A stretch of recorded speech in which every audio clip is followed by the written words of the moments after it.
two friends and I went down to hitchhike to Wichita Falls. Well, there didn't appear to be much future, don't you understand? So we cut school one day, and after all, the Army was paying $21 a month, and that's more than we ever had any hopes of earning. So we hitchhiked to Wichita Falls and to join the Army. And we got down there, and the recruiter took one look at me, and he said I couldn't be a day over 14. So he wouldn't have any part of that. And Lonnie Briscoe, he thought, well, maybe he was 16, which he was, and Bruce Hardcastle was with me, and they thought that, well, maybe he was 17. And so at any rate, they told us to go back home.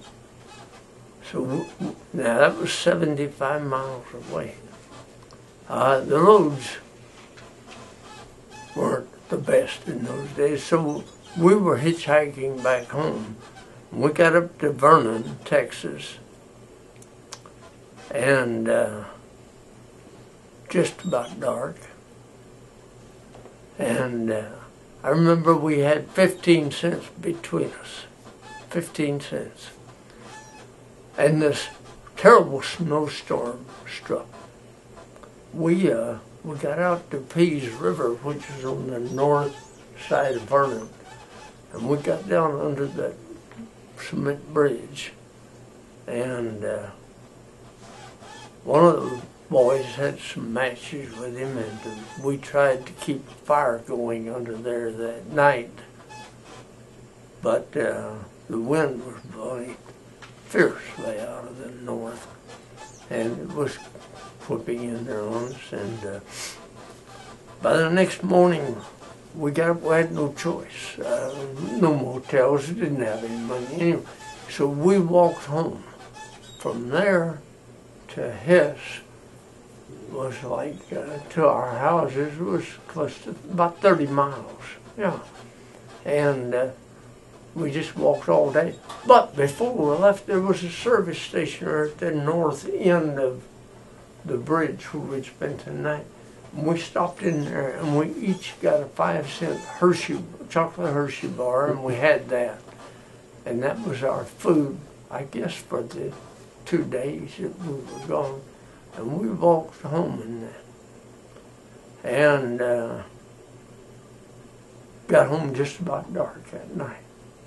And how deep was the snow?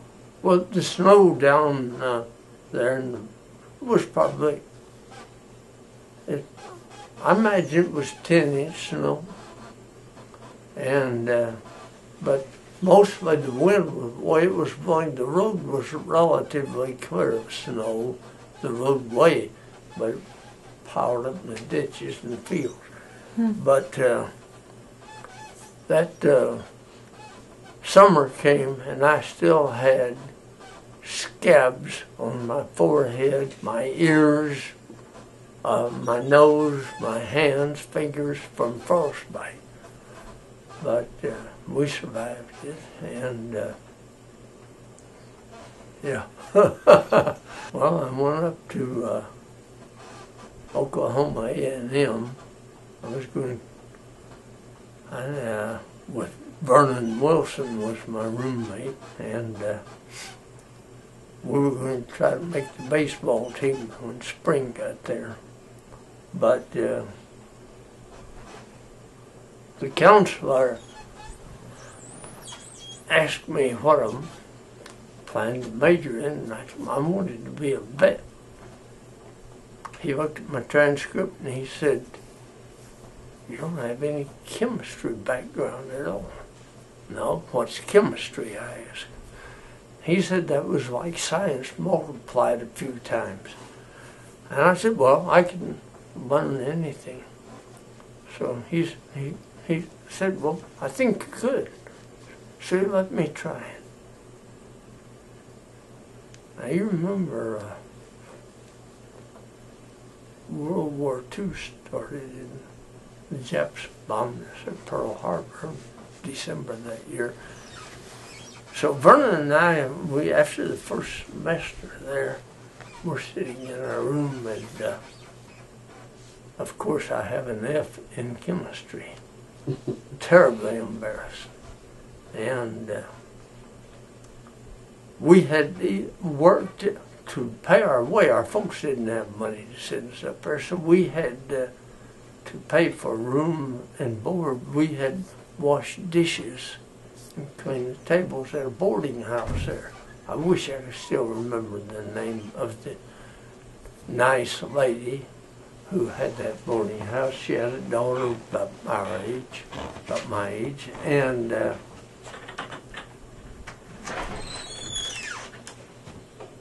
room and board, I believe, was $33 a month. But she paid us the equivalent of 25 cents an hour. We didn't get paid. That was applied toward our room and board, and we washed enough dishes and set tables and things that we each could earn our room and board. Well, at any rate, when after that first semester, we're sitting there that day, and we're both disappointed in ourselves. Our folks had not paid for school, but we didn't want anyone to know that we'd failed or something. And I said, let's go kill the Japs. Which was okay to say at that time, don't you understand? And so we got up and we hitchhiked from Stillwater to Wichita Falls, Texas, because he said that he had a cousin who was a master sergeant in the Marines, and he was the recruiter, chief recruiter in Wichita Falls. We went down there and took all of our belongings in those very small suitcases, and with our suitcase go in thinking that they will take us and we can just go right on, you know. We go in and see his cousin, and he said, now Vernon, I can take you because I promised you a year or so ago I would, and your kinfolks, I can do it, but I can't take jail. Well, it was terribly disappointing because I was a very healthy farm boy, and I normally had a failed chemistry, but here I was being rejected by the Marines. He said he had 3,200 on the waiting list. Now, you see, when the war started, after we were bombed, people went by the hundreds of thousands across the country to sign up.